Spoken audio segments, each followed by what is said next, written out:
آج ایک ٹاپک آپ کے ساتھ ڈسکس کرنا چاہوں گی اور وہ ٹاپک ہے حسد کا۔ کہتے ہیں کہ حسد وہ پہلا گناہ ہے جو آسمان پہ سرزد ہوا تھا اور پہلا گناہ ہے جو زمین پہ سرزد ہوا تھا۔ آسمان پہ کب اور کیسے؟ جب اللہ تعالیٰ نے فرشتوں کو یہ حکم دیا تھا کہ وہ آدم علیہ السلام کو سجدہ کریں تو سب نے سجدہ کیا، لیکن ابلیس نے سجدہ نہیں کیا۔ کیوں نہیں کیا؟ دل میں کیا تھا؟ حسد تھا۔ حسد جس کو آپ انگریزی میں جیلسی کہہ سکتے ہیں۔ اس نے کیا کہا تھا؟ انا خیر منہ، میں اس سے زیادہ اچھا ہوں۔ اور پھر اس کی وجہ بتائی، خلقتنی من نار وخلقتہ من طین، مجھے تو نے آگ سے بنایا اور اس کو مٹی سے بنایا۔ اور جیسے کہ آپ جانتے ہیں کہ زمین پر انسان سے پہلے جنات ہوا کرتے تھے اور ان کے لیے آزادی تھی اور زمین میں ہر طرح کی نعمتیں وہ استعمال کرتے۔ ابلیس بھی جنوں میں سے تھا۔ جب اس کو یہ پتا چلا کہ اب زمین پر ہم سے زیادہ اہمیت کسی اور مخلوق کو دی جا رہی ہے تو یہ بات اس کو بہت سخت ناگوار ہوئی۔ یہ بالکل ایسا ہی ہے جیسے ایک چھوٹا بچہ جب وہ دیکھتا ہے کہ اس کی ماں کی گود میں کوئی دوسرا بہن بھائی آ گیا ہے، دوسرا بچہ آ گیا ہے، تو اس کی کیفیت کیا ہوتی ہے کہ اب میری محبت میں دوسرا شریک ہو رہا ہے، دوسرا اس کو شیئر کرے گا، وہ سب کچھ جو مجھے مل رہا تھا اب اس کو بھی مل جائے گا۔ وہ اس کو اپنا دشمن سمجھنے لگتا ہے اور اس سے جذبہ رقابت پیدا ہوتا ہے اور وہ اس کو ریپل کرتا ہے۔ تو آپ دیکھیں کہ اس کا نقصان کیا ہوا ابلیس کو، اس کے دل میں ایک جلن پیدا ہوئی۔ ویسے بھی آگ سے بنا ہوا تھا تو وہ اور بھی زیادہ جل بن گیا اور کہنے لگا کہ میں اس کے آگے جھکوں، میں اس کے آگے سجدہ کروں، میں اس کو بڑا مان لوں، یہ نہیں ہو سکتا۔ اور اس بنا پر اس نے اللہ تعالیٰ کا بھی انکار کیا اور ہمیشہ کے لیے ذلت اور رسوائی اور سزا کا مستحق ہوا، اور پھر اپنی اس برائی پر، اپنی اس ڈٹائی پہ جم گیا اور اس نے توبہ نہیں کی، پلٹا نہیں۔ گویا حسد کے نتیجے میں ایک ایسی سرکشی اس کے اندر آئی، ایک ایسی ڈٹائی اور ایک ایسی کیفیت اس کے اندر آئی کہ جس سے وہ نکل نہ سکا۔ تو یہ ایک ایسی بیماری ہے، ایک ایسی خرابی ہے کہ جو انسان کو بسا اوقات مغلوب کر لیتی ہے۔ جب انسان کو احساس ہوتا ہے کہ یہ ایک برا کام ہے تو انسان اس سے بچ جاتا ہے، نکل آتا ہے یا اس پہ قابو پا لیتا ہے۔ لیکن حسد ایک ایسی تکلیف دہ بیماری ہے انسان کے لیے کہ جس پہ بہت آسانی سے قابو پانا بھی مشکل ہوتا ہے، اور عمومی حالات میں یہ دیکھا گیا ہے کہ حسد انسان کو مغلوب کر لیتا ہے۔ زمین پہ پہلا گناہ کیا تھا؟ قتل۔ کبیرہ گناہوں میں سے بڑا گناہ آپ سمجھ سکتے ہیں، قتل تھا۔ اس کے پیچھے کیا تھا؟ حسد۔ کیسے؟ آپ جانتے ہیں کہ حابیل اور قابیل دونوں نے اللہ تعالیٰ کے سامنے اپنی قربانی پیش کی۔ سورۃ المائدہ میں آپ پڑھ چکے ہیں، اذ قربا قربانا فتقبل من احدهما ولم يتقبل من الاخر قال لاقتلنك۔ جب ان دونوں نے قربانی پیش کی تو ان میں سے ایک کی قربانی قبول کر لی گئی جبکہ دوسرے کی قبول نہ کی گئی۔ کس کی قبول نہیں ہوئی تھی؟ قابیل کی۔ اور کس کی ہوئی تھی؟ حابیل کی۔ تو قابیل حابیل کے اس اعزاز پر کہ اس کی قربانی قبول ہو گئی جل اٹھا اور اس برائی سے اتنا مغلوب ہوا کہ اپنے بھائی کو قتل کر ڈالا۔ حالانکہ قتل کرنے سے پہلے دونوں کے درمیان گفتگو بھی ہوئی، باہم بات چیت بھی ہوئی اور قریب تھا کہ وہ سمجھ جاتا، لیکن حسد سے اتنا مغلوب ہوا کہ سمجھ ہی نہ پایا۔ تو حسد ایک ایسی بیماری ہے کہ جو انسان کے عقل کو، ہوش و حواس کو پوری طرح مفلوج کر کے رکھ دیتی ہے، اور اس وقت تک انسان کو چین نہیں آتا جب تک کہ وہ اس آگ کو ٹھنڈا نہیں کر لیتا۔ اسی سے انتقام کی آگ بھڑکتی ہے۔ بہت سی خرابیاں اسی سے شروع ہوتی ہیں۔ پھر آپ دیکھیں کہ لوگ دوسرے کی جب غیبت کرتے ہیں یا اس پہ الزام تراشی کرتے ہیں یا اور بہت سی برائیاں شروع ہوتی ہیں، تعلقات کی خرابیاں، تو اس کے پیچھے ایک بنیادی وجہ حسد ہوتی۔ حسد کی ڈیفینیشن کیا ہے؟ حسد کہتے کس کو؟ کسی بھی صاحب نعمت سے اس کی نعمت کے چھن جانے کی تمنا کرنا، کسی بھی صاحب نعمت سے اس کی نعمت کے چھن جانے کی خواہش کرنا، تمنا کرنا، آرزو کرنا۔ جس کو یہ نعمت ملی ہے بس کوئی بھی طریقہ ہو کہ یہ اس کے پاس نہ رہے، کسی بھی طرح اس سے چھن جائے، اس سے دور ہو جائے، اسے نہ ملے۔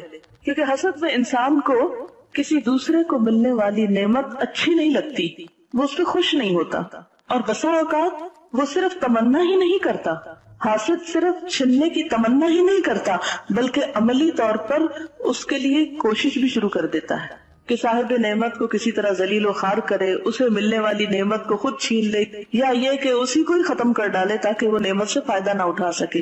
اب اگلا سوال یہ ہے کہ کس کس کے ساتھ حسد کیا جاتا ہے؟ کیا کوئی خاص قبیلے کے لوگ ہوتے ہیں یا خاص رنگ و شکل کے ہوتے ہیں؟ کون ہوتے ہیں وہ جن سے حسد ہوتا ہے؟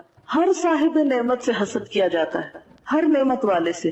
نبی صلی اللہ علیہ وسلم نے فرمایا اپنے ارادوں کی تکمیل میں رازداری سے کام لیا کرو، کیونکہ ہر صاحب نعمت حسد کیا جاتا ہے۔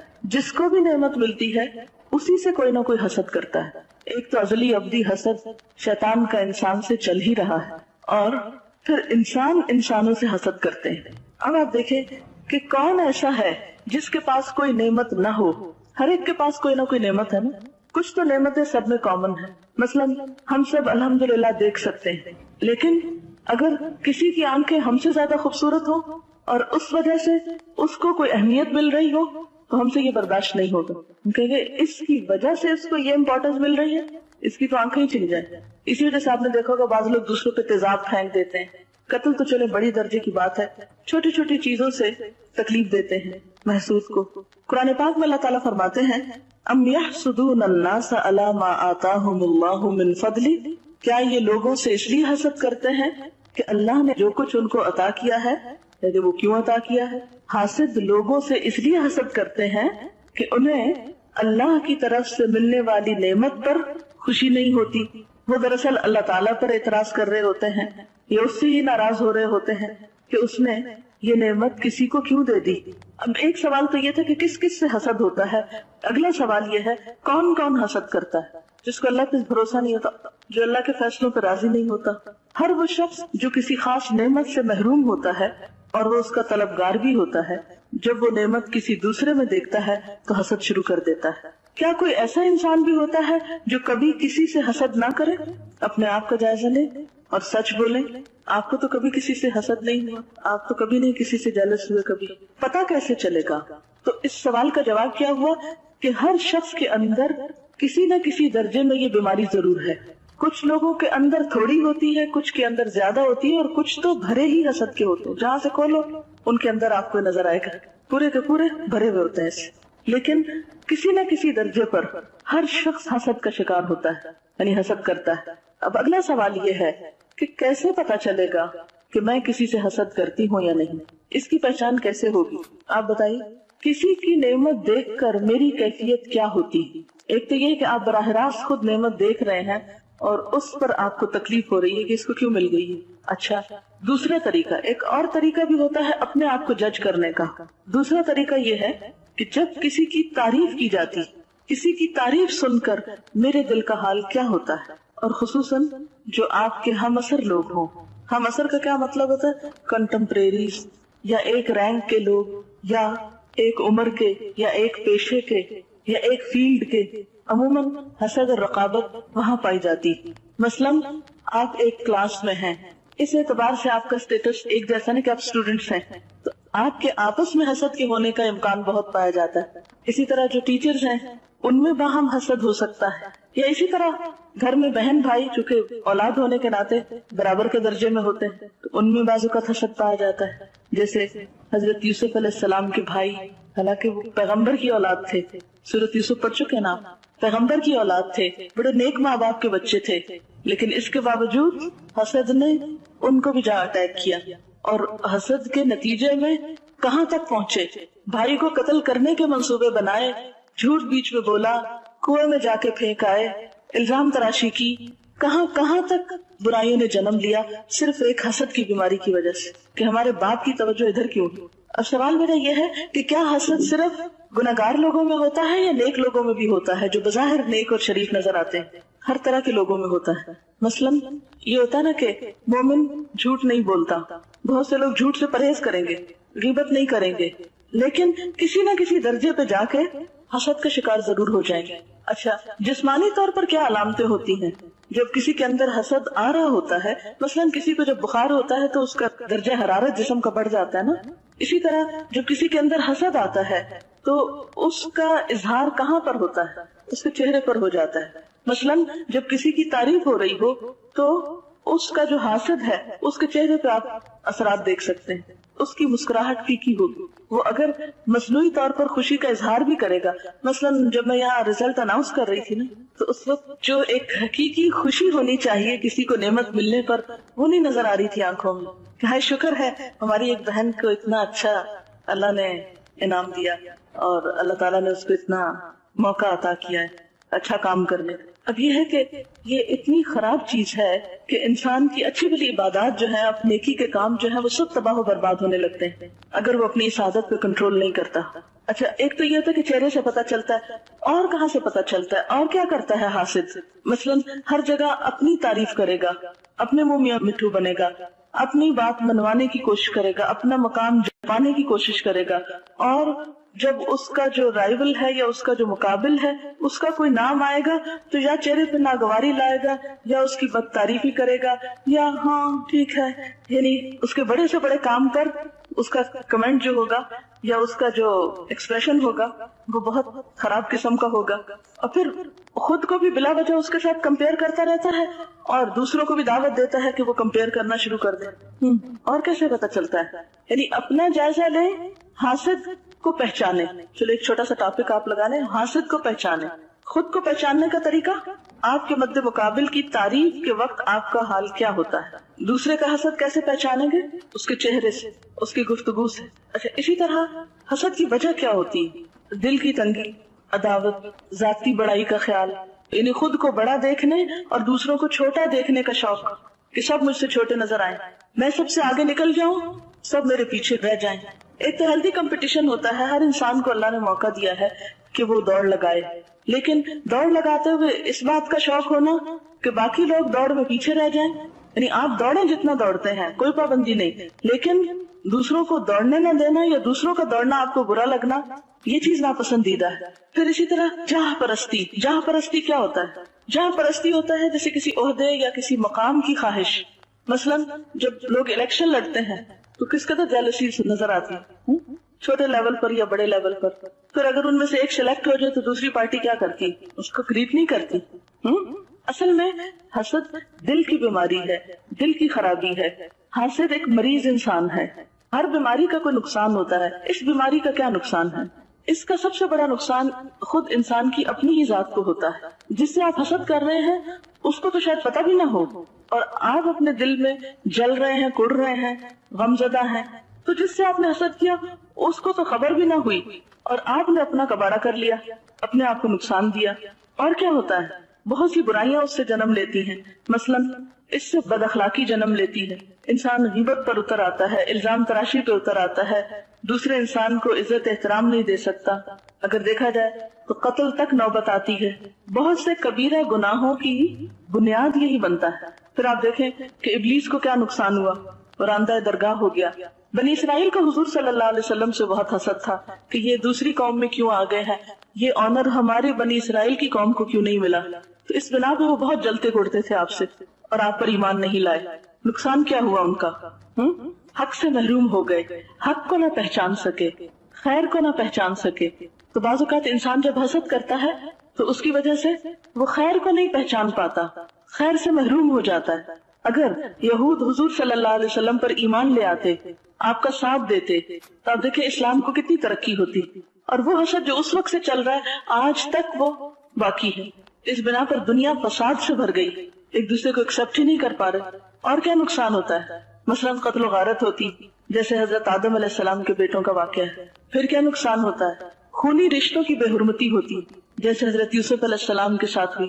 پھر ایک اور بہت بڑا نقصان یہ ہوتا ہے کہ نیکیاں برباد ہو جاتی، انسان کی محنت مشقت سے کمائی ہوئی نیکیاں ختم ہو کر رہ جاتی ہیں، جیسے کہ نبی صلی اللہ علیہ وسلم نے فرمایا ایاکم والحسد فإن الحسد یأکل الحسنات کما تأکل النار الحطب۔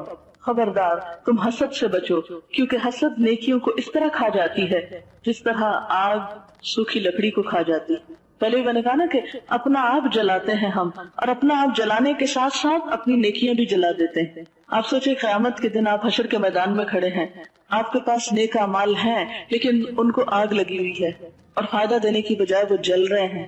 کتنا بڑا نقصان ہے، کتنا شدید ترین نقصان ہے۔ یہ بالکل ایسے کہ جیسے کوئی شخص کچھ خریدنے کے لیے بازار جائے اور پتہ چلے اس کی جیب کٹ گئی، یہ جیب کٹنے والا معاملہ ہو جاتا ہے، جیسے نوٹوں کی گٹھی جل گئی تو اگر اپنے اعمال کو ہم پیسوں سے ہی تشبیہ دے دیں، کیونکہ مال کی محبت میں تو ہم سب مبتلا ہے نا، تو وہ سمجھ جلدی آئے گی بات. تو ایک شخص کا توشہ آخرت جو ہے اگر وہ جلنا شروع ہو جائے تو اس سے بڑا خسارہ کیا ہو سکتا ہے، اور کیا نقصان ہوتا ہے. دین کی خرابی، دین کی بربادی ہو جاتی. نبی صلی اللہ علیہ وسلم نے فرمایا دب الیکم داء الامم قبلکم الحسد والبغضاء، تمہاری طرف پچھلی قوموں کی بیماریاں سرایت کرائیں گی، حسد اور بغض. ہی الحالقہ، جو مونڈ دینے والی ہیں. مونڈ دینا ہوتا ہے شیو کر دینا، بالکل صفایا کر دیں گی. اما انی لا اقول تحلق الشعر ولكن تحلق الدین، میں یہ نہیں کہتا کہ یہ بالوں کو مونڈ دینے والی ہے، بلکہ یہ دین کی صفائی کر دینے والی. تو جن لوگوں کے اندر حسد پایا جاتا ہے ان کا اعمال نامہ تو برباد ہوتا ہی ہے، دنیا میں بھی ان کے دین کا صفایا ہو جاتا ہے، اور ان کی وجہ سے دوسروں کے دین کو بھی نقصان پہنچتا ہے. مثلاً یعنی نہ خود اچھا کام کرتے ہیں اور نہ کسی کو کرنے دیتے ہیں. مثلاً صاحب نعمت سے حسد کیا جاتا ہے نا. اب آپ دیکھتے ہیں کہ ایک شخص بہت نیک ہے، بہت اچھا اخلاق ہے اس کا، بہت اچھی نماز پڑھتا ہے، بہت فیئر ہے، سب لوگ اس کی تعریف کرنے لگ جاتے ہیں.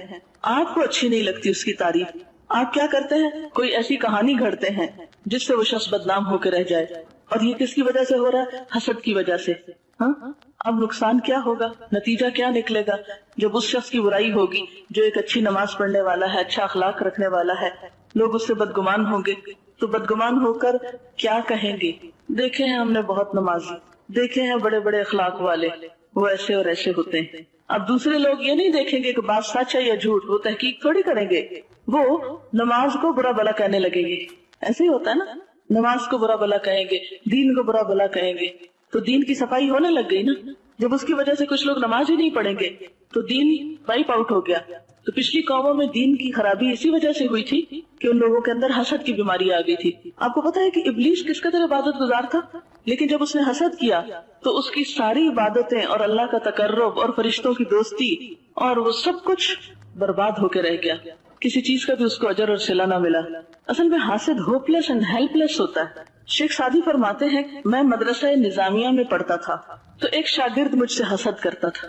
میں نے استاد سے شکایت کی کہ جب بھی میں حدیث بیان کرتا ہوں تو فلاں میرا ساتھی مجھ سے حسد کرتا ہے. یعنی وہ گرمبل کرنے لگتا ہوگا یا اس پہ ہنستا ہوگا یا دوسروں کو کہتا ہوگا دیکھو پھر بولنے لگا. جیسے عام طور پر ہوتا ہے نا کہ ایک طالب علم اگر برائٹ ہو تو دوسرے سارے اس کے پیچھے کی کرنے لگتے ہیں، اس کو بیوقوف ثابت کرنے لگتے ہیں، اس کو احمق کہتے ہیں، اس کی لیگ پولنگ کرتے ہیں. تمہیں کیا، تم ہر وقت اپنے آپ کو بڑی چیز سمجھتی ہو، ہر چیز میں تم ہر ڈسکشن میں پارٹیسپیٹ کرتی ہو، ہر چیز میں آگے آگے. تو وہ کہتا ہاں واقعی مجھے پیچھے ہی رہنا چاہیے. کیونکہ انسان جب کام کرتا ہے تو اس کا دل چاہتا ہے اسے کو انکریج کرے.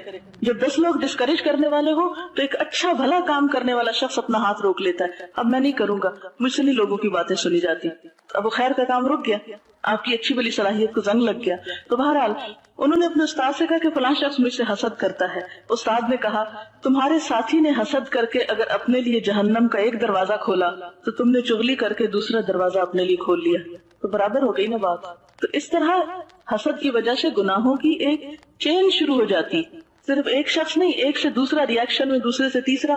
مثلا اگر کسی نے کسی کے بارے میں برا بھلا کہا حسد کی وجہ سے کسی کو، اب کیا ہوگا کہ جس کو برا کہا کسی اور نے بھی سن لیا، اس نے تحقیق نہیں کی، اس نے آگے جا کے کسی اور کو بتایا تو بتا فلاں شخص جو اتنی نمازیں پڑھتا ہے اس کا یہ حال ہے، حالانکہ دیکھا کسی نے نہیں ہوتا، صرف سنی سنائی پہ چل پڑتے ہیں. مثلا ایک شخص جو کلاس میں اول آ رہا ہے تو دوسرا کہے ہاں ہمیں پتا ہے وہ کتنی چیٹنگ کرتی، حالانکہ یہ جھوٹ ہوتا ہے. اب دوسرے نے سنا، اس نے تحقیق نہیں کی چیٹنگ کرتی کہ نہیں، اس نے آگے مشہور کر دیا تو پتا یہ ایسے ہی فرسٹ آ گئی ہے، کوئی اس کے اندر قابلیت نہیں، صرف چیٹنگ کرتی. اب ایک نے برائی کی اس سے دیکھ کے دوسرے نے کی، اس نے آگے پہنچائی، اس نے آگے پہنچائی، اور اوور آل ایک ٹرسٹ، اعتماد سب ختم، اور ایک بے چینی کی سی کیفیت بہت سے لوگوں میں آ گئی. اب دیکھیں کہ دنیا میں جینے کا حسن اعتماد کے ساتھ ہے، محبت کا حسن اعتماد کے ساتھ ہے، خوشگوار تعلقات کی تہ میں باہمی اعتماد ہے. جن لوگوں کے درمیان اعتماد نہ رہے، جن لوگوں کے درمیان ٹرسٹ نہ رہے کہ وہ ایک دوسرے کے خیر خواہ ہیں، ایک دوسرے سے محبت کرنے والے، ایک دوسرے کو چاہنے والے ہیں، تو نتیجہ کیا ہوتا ہے؟ تعلقات خراب ہوتے ہیں. تعلقات خراب ہوتے ہیں تو بدمزگی ہوتی ہے، زندگی حرام ہو جاتی. آپ ذرا امیجن کریں کہ آپ ایسے لوگوں کی کمپنی میں ہیں جن کو آپ ٹرسٹ کر سکتے ہیں، جو آپ کا بھلا چاہتے ہیں، تو آپ ان کے ساتھ بیٹھ کے کس قدر انجوائے کرتے ہیں. اور اگر تھوڑی دیر بھی آپ کو ایسے لوگوں میں بیٹھنا پڑے کہ جن پر نہ آپ کو اعتماد ہو نہ انہیں آپ پر ہو، تو ایسی زندگی کا کوئی لطف ہے؟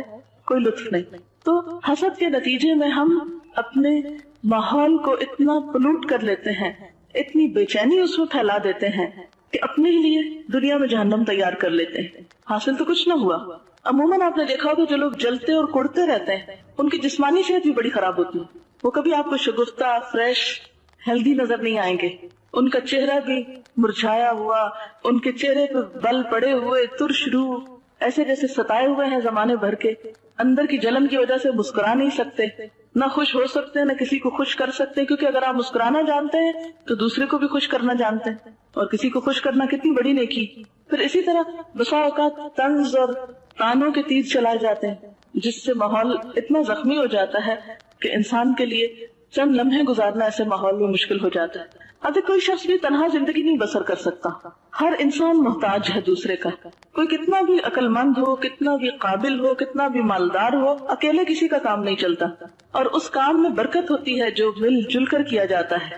حدیث پاک میں آتا ہے ید اللہ فوق الجماع، جماعت کے اوپر اللہ کا ہاتھ ہوتا ہے. کیا مطلب ہے کہ جو لوگ مل جل کر کوئی کام کرتے ہیں ان پر اللہ کی رحمت ہوتی ہے، ان کو اللہ کی تائید حاصل ہوتی ہے، اللہ کی مدد ان کے شامل حال ہو جاتی. تو حاسد لوگ تو اکٹھے بیٹھ کے کام کر ہی نہیں سکتے، کیونکہ وہ حاسد بنیادی طور پر تکبر کا شکار ہوتا ہے. وہ اپنا نام، اپنی بڑائی اور اپنا آپ چاہتا ہے، اپنا فائدہ بس چاہتا ہے. تو اس کا نتیجہ پھر کیا نکلتا ہے کہ وہ کٹاؤ شروع ہو جاتا ہے نا گروپ کے اندر. ایک دوسرے سے تعاون، ایک دوسرے کی خیر خواہی، ایک دوسرے کی مدد خیر میں نہیں ہوتی. اور جتنا کٹاؤ پٹاؤ ہوتا ہے اتنا ہی زیادہ کام کی برکت چلی جاتی. اچھا، بعض لوگ صرف اپنی ذات کے اندر مڑ جاتے ہیں، انٹروورٹ ہو جاتے ہیں، ہر چیز اپنی ذات تک رکھیں گے، خود ہی غم سہیں گے، خود ہی خوش ہوں گے، خود ہی سب کچھ. تو وہ اسپرچولی بھی آئسولیٹڈ ہو جاتے ہیں. تو اس سے بھی ان کو بہت بڑا لاس ہوتا ہے. کیوں کہا تھا ایک صحابی نے تعالوا نؤمن بربنا ساعہ، آؤ تھوڑی دیر کے لیے اپنے رب پر ایمان لے آئے. تو آپ اکیلے کیوں نہیں لے آتے، دوسرے کو کیوں بلا رہے ہیں؟ اس لیے کہ اکیلے کرنے میں نہ وہ حسن ہے، نہ وہ خوبصورتی ہے، نہ وہ مزہ ہے جتنا ایک گروپ کی شکل میں کام کرنے میں. چھوٹا کام ہو یا بڑا، مثلاً اگر آپ کھانا ہی پکا رہے ہیں تو اگر مل جل کر آپ کام کر لیں، مثلا مل جل کے سبزی بنا رہے ہیں، مل جل کر آپ چیزیں کریں، تو وہی کام اتنا آسان ہو جائے گا کہ آپ کو پتہ ہی نہیں چلے گا. اور اگر سارے لوگ اندر بیٹھ کے گپ شپ کر رہے ہیں اور آپ ایک اکیلے کو کچن میں کھڑا ہونا پڑے تو پھر کیفیت کیا ہو جاتی ہے. اسی طرح بہت سے اور کاموں میں آپ دیکھیں، اکیلے میں کوئی کام کرنا اس میں یہ سب لطف ختم ہو کر رہ جاتے ہیں. اسلام نے کیوں کہا دن میں مردوں کے لیے 5 وقت نماز با جماعت، کٹھے پڑھو نماز. عید میں نماز کٹھے پڑھو، اجتماعیت ہے، اپنے اپنے گھر میں اکیلے مت بیٹھے رہو، ملو جلو. حج اکٹھی عبادت، روزے میں ایک اجتماعیت کی روح. ورنہ تو کہہ دیتے اللہ تعالیٰ بھی مہینے کے روزے رکھنے، چاہو تو کٹھے رکھو، چاہو تو مہینے میں تھوڑے تھوڑے کر کے کر لو، جب جس کا دل چاہے اس کو ثواب دے دوں گا. کیوں کہا ایک ہی مہینے میں بیک وقت سب رکھو، ایک ٹائم پہ ابتدا، ایک ٹائم پہ انتہا. حدیث میں آتا لا حسد الا فی اثنتین، نہیں حسد کی اجازت مگر 2 لوگوں میں. رجل آتاہ اللہ المال، ایسا شخص جس کو اللہ نے مال دیا ہو پھر وہ اس کو حق کے راستوں میں خرچ کرتا ہو. اسی طرح وہ شخص جس کو اللہ نے علم دیا ہو پھر وہ اس پر عمل کرتا ہو اور اسے دوسروں کو سکھاتا ہو. تو ایسا شخص بھی قابل رشک ہے. تو اردو میں اس کے لیے لفظ رشک استعمال ہوتا ہے. ہمارے دین نے ہمیں حسد سے بچنے کے لیے کیا تعلیم دی؟ اس میں آپ صلی اللہ علیہ وسلم نے فرمایا ایاکم والظن فإن الظن اکذب الحدیث ولا تحسسوا ولا تجسسوا ولا تنافسوا ولا تحاسدوا ولا تباغضوا ولا تدابروا وكونوا عباد اللہ اخوانا. تم بہت زیادہ گمان کرنے سے پرہیز کرو کیونکہ گمان سب سے جھوٹی بات ہے. فإن الظن اکذب الحدیث ولا تحسسوا، نہ ٹور لگاؤ، ولا تجسسوا، نہ تجسس کرو، ولا تنافسوا، اور نہ مقابلے بازی کرو، ولا تحاسدوا، اور نہ تم حسد کرو یعنی ایک دوسرے سے، ولا تباغضوا، نہ ایک دوسرے سے بغض رکھو، ولا تدابروا، اور نہ ایک دوسرے سے پیٹھ پھیرو.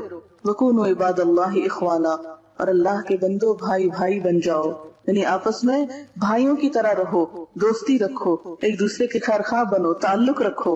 میری امت کے لوگ اس وقت تک بھلائی پر رہیں گے جب تک ایک دوسرے سے حسد نہ کریں گے. حسد کی اصل میں روح کیا ہے؟ اچھا اب تھوڑی دیر کے لیے سوچئے کہ آپ نے اپنے چھوٹے بہن بھائیوں میں کوئی چیز تقسیم کی، آپ خرید کر لائے، محنت کی، لا کے آپ نے سب کو دی. کیا ہونا چاہیے تھا؟ وہ کیا کریں آپ کے ساتھ؟ شکر گزار، تو بہت شکریہ آپ نے ہم پر احسان کیا، فلاں چیز آپ ہم کو لا کر دے رہے ہیں. لیکن عموماً کیا ہوتا ہے کہ لوگ اس پر شکوہ شروع کر دیتے ہیں، ناراضگی کا اظہار کرتے ہیں. آپ نے اس کو تو زیادہ دی اور مجھے کم دی. ایک بہت بڑی خیر سے محروم ہو گئے. پھر ایک اور نقصان یہ ہے کہ حاسد کی بخشش نہیں ہوتی. حسد کی وجہ سے بعض اوقات قطع رحمی ہو جاتی. قطع رحمی کیا ہوتا ہے؟ رشتہ داریاں کٹ جاتی. عام طور پر آپ نے دیکھا ہوگا کہ کزنز کے بیچ میں کتنی رقابت چلتی ہے بعض اوقات، بزنس کے معاملے میں، ایجوکیشن کے معاملے میں. جو مختلف بھائیوں کی شادیاں ہوتی ہیں، ان کی بیویاں آتی ہیں تو وہ آپس میں تو بعض اوقات لڑائی جھگڑا شروع ہو جاتا ہے. بعض اوقات بچوں کے اوپر مقابلے ہو رہے ہوتے ہیں. اگر ایک کا بیٹا ہو گیا اور دوسرے کی بیٹی ہو گئی ہے تو اس کو جینے نہیں دیں گے.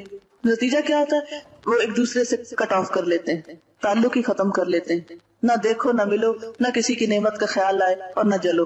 اچھا، ایک میں نے پیچھے وجہ بتائی تھی نا کہ دین کی خرابی ہو جاتی ہے حسد کی وجہ سے. تو اس میں ایک اور حدیث بھی لکھ لیجئے کہ نبی صلی اللہ علیہ وسلم نے فرمایا 2 بھوکے بھیڑیے بکریوں کو اتنا نقصان نہیں دیتے جس قدر مال کی ہرس اور حسد مسلمانوں کے دین کو برباد کرنے والا ہے. یعنی بھوکے بھیڑیے اگر کہیں گھس جائیں تو اتنا بھیڑوں کو نقصان نہیں دیں گے جتنا نقصان حسد دین کو پہنچاتا ہے. اب سوال یہ پیدا ہوتا ہے کہ حسد سے کیسے بچا جائے؟ آپ کیسے بچیں حسد سے؟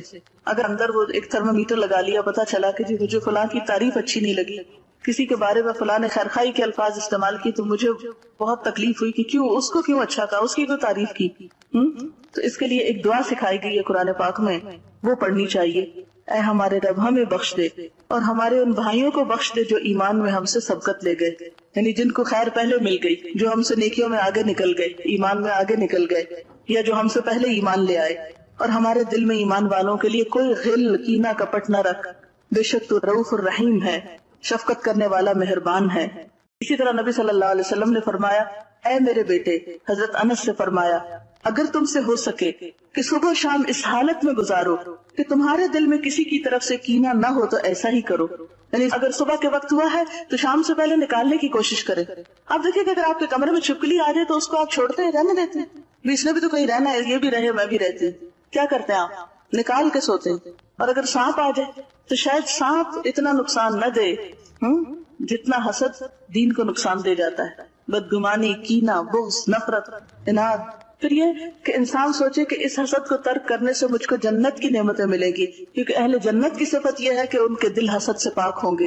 پھر اسی طرح یہ ہے کہ حسد کو رشک میں بدل لیں، اس میں آپ کو ذرا آسانی ہو جائے گی. یعنی کسی کی نعمت دیکھ کے آپ کو تکلیف تو ہوگی، یہ تو قدرتی بات ہے، برداشت نہیں ہوگا. جب پرائرٹی آخرت ہو جاتی ہے تو پھر نہیں اتنا بادر کرتی یہ چیزیں. یعنی اپنی ترجیح دین کو بنا لیں، اپنی آخرت کو بنا لیں. جب آپ کو پتا ہو یہ دنیا کی نعمتیں تو سب ختم ہو جانی. اگر آج کسی کے پاس مال زیادہ ہے تو بھی چلا جائے گا، اگر کسی کا علم ہے تو بھی ختم ہو جائے گا، حسن ہے تو بھی بڑھاپے میں سب واپس چلا جائے گا.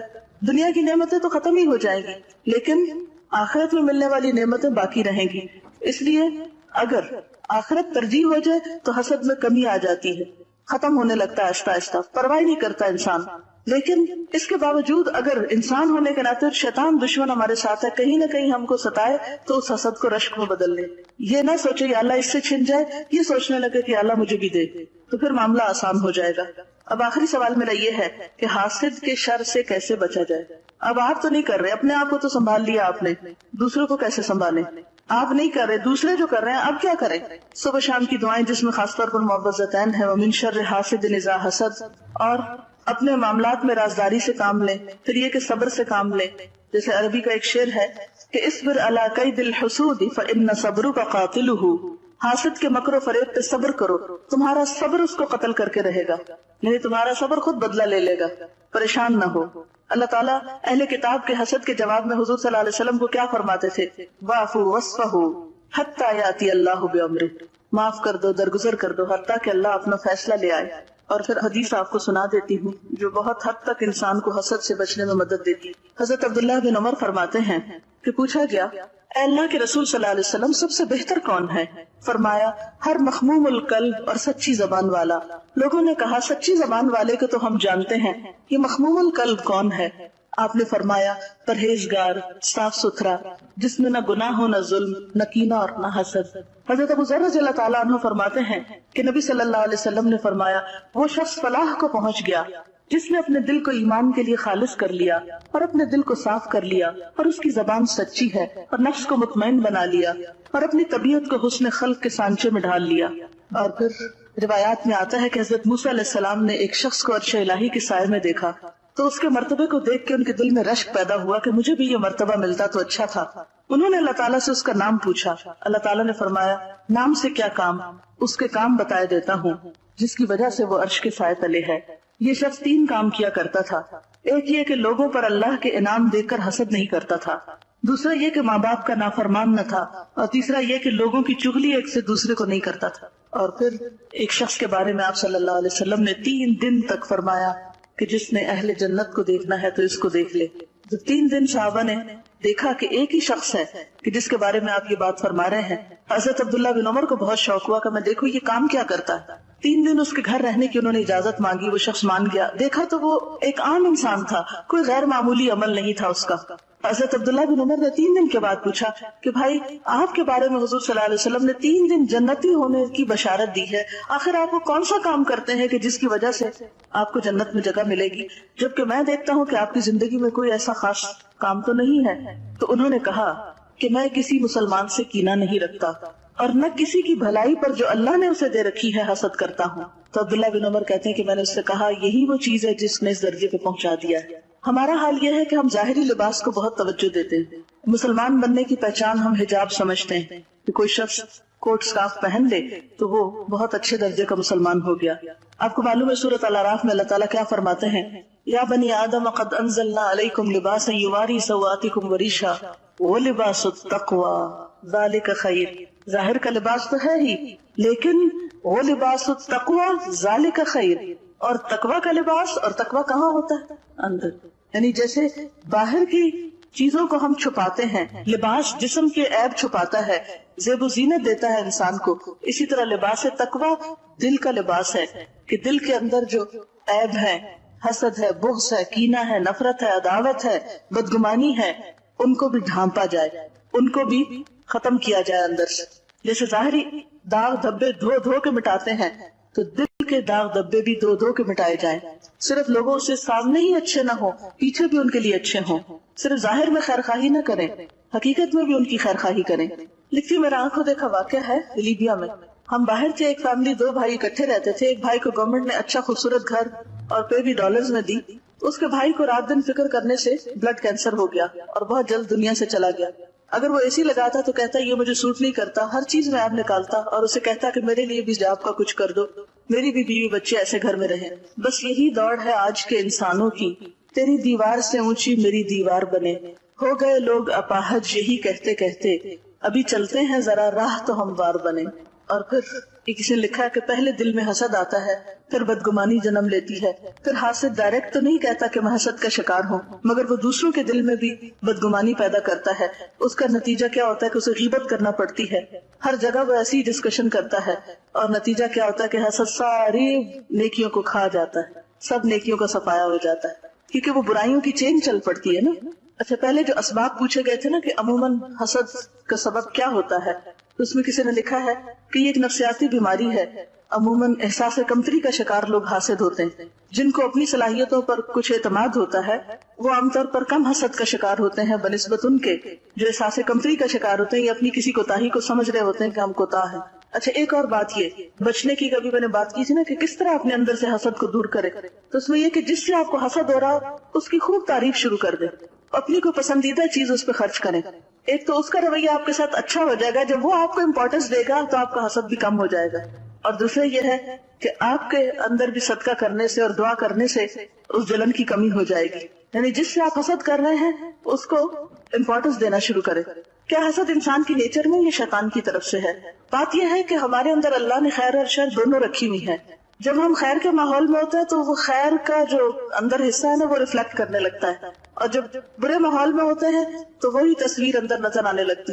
تو جیسے ماحول میں آپ ہوں گے وہی چیز اندر آپ کے کلک کرنے لگے گی، وہی نشو نما پانے لگے گی. ایک حاسد جو ہوتا ہے وہ غیر حقیقی دنیا میں رہ رہا ہوتا ہے، وہ اپنے تخیلات کا ایک گڑھا بناتا ہے اور جس سے وہ حسد کر رہا ہوتا ہے اس کو اس میں گرانے کی کوشش کر رہا ہوتا ہے، اور ہر دم اس انتظار میں ہوتا ہے کہ دوسرے کے نقصان کی خبر کب ملے. حسد کی ایک پہچان یہ بھی، پہچان کی بات ہوئی تھی نا کہ محسود یعنی جس سے حسد کیا جا رہا ہو اس کا نقصان بہت اچھا لگتا ہے، اس کے نقصان پر خوشی ہوتی، اس کے نقصان کی تمنا ہوتی. یہ کہہ رہی ہیں کہ اللہ تعالیٰ نے شوہر اور بیوی کے درمیان محبت رکھی اور پھر دونوں کا دائرہ کار الگ الگ کر دیا تاکہ ایک فیلڈ میں دونوں نہ رہیں اور ان میں جیلسیز کم ہوں. یہ آپ نے صحیح کہا. میں ایک ایسے کپل کو جانتی ہوں کہ جو دونوں پہلے کلاس فیلوز تھے، دونوں کو بعد میں بینک میں جاب ملی، شادی بھی ہو گئی. اب اتفاق یہ کہ لڑکی بہت ذہین تھی اور اس کی جاب لڑکے کے مقابلے میں اچھی تھی، وہ زیادہ ارن کر رہی تھی، اور محض اس بنا پر کہ شوہر جو ہے اس کو اللہ نے ایک درجہ دے رکھا ہے، تو اس نے پہلے تو چھوٹی چھوٹی چیزوں میں اس کے روڑے اٹکانے شروع کیے. گھر کے کام میں شیئر نہیں کرنا، بچوں کی ذمہ داری میں شیئر نہیں کرنا. پھر یہ کہ جب کسی اور طریقے سے دیکھا کہ نہیں کام چلتا، ٹھیک ٹھاک قسم کی لڑائی جھگڑا فساد، اور بالآخر یہاں پر آ کر بات ٹھہری کہ لڑکی کو جاب چھوڑنا پڑی. اور جب چھوڑی تو جب جا کر گھر میں کچھ چین ہوا، حالانکہ اپنی پسند کی شادی کی تھی. تو آپ نے دیکھا ہوگا کہ بعض اوقات دو باہم محبت کرنے والوں میں بھی تعلقات کی شدید خرابی کا سبب یہ حسد بن جاتا ہے. کیونکہ ہمارے معاشرے میں ویسے بھی لوگ تانے دیتے ہیں، دیکھو تمہاری بیوی تو بہت قابل ہے اور تم پیچھے رہ گئے ہو، تو وہ اس کو اپنی بعض اوقات خرابی کا سبب سمجھتے ہیں. حسد کا ایک علاج یہ ہے کہ جس سے آپ کو حسد ہو تو اس سے خوب اچھی طرح سلام کریں، مسافہ ضرور کریں، ہاتھ ملائیں. نبی صلی اللہ علیہ وسلم نے فرمایا تصافحوا فإنه يذهب الغل، مسافہ کرو، وہ دلوں کا کینہ دور کرتا ہے. کہتے کہ حسد کا روٹ کاز حب الدنیا کہا جا سکتا ہے کہ حب الدنیا رأس کل خطیئۃ، دنیا کی محبت ہر برائی کی جڑ ہے. کیونکہ دنیا کی محبت کی وجہ سے ہی تو آپ دوسرے سے حسد کر رہے ہوتے ہیں کہ وہ دنیا اس کو کیوں زیادہ مل گئی. ایک سوال ہے، حاسد کی تو سزا ہو رہی ہے، اس کا نقصان بھی ہے، لیکن جس سے اس کو حسد ہوتا ہے کیا اس کا بھی کچھ نقصان ہوگا؟ کیا نظر بھی حسد کی وجہ سے لگتی ہے؟ ہوتا یہ ہے کہ نظر لگتی ہے، حسد کی وجہ سے بھی لگتی ہے. اس کو بری نظر کہا جاتا ہے، نظر بد جس کو کہتے ہیں. نظر بد کیوں ہوتی ہے؟ کیونکہ خوشی سے نہیں دیکھتا نا. میں نے ابھی تو یہ سورۃ کہف میں اس کی مثال دی تھی آپ کو. کہاں بھلا جب وہ باغ والے کا باغ جلا تھا تو اس وقت دوسرے نے کیا کہا تھا اس کو؟ لولا اذ دخلت جنتک قلت ما شاء اللہ، ایسا کیوں نہ ہوا کہ جب تم اپنے باغ میں داخل ہوئے تو تم نے ماشاء اللہ کیوں نہ کہا. تو یہ جو ماشاء اللہ کا لفظ ہے یہ ہمارے اسلامی آداب میں سے ہے کہ جب انسان کسی چیز کو دیکھے اور خوش ہو تو اس پر بھی ماشاء اللہ کہے. یعنی جو اللہ نے چاہا وہ بنا دیا، یعنی اللہ کی تقسیم ہے، اللہ کا فیصلہ ہے. تو بری نظر بھی لگتی ہے اور خوشی کی نظر بھی لگتی ہے، یعنی حاسد کی بھی لگتی ہے اور اس کے علاوہ محبت کرنے والوں کی بھی لگتی ہے. جیسے ماں اپنے بچے کو خوشی سے دیکھتی تو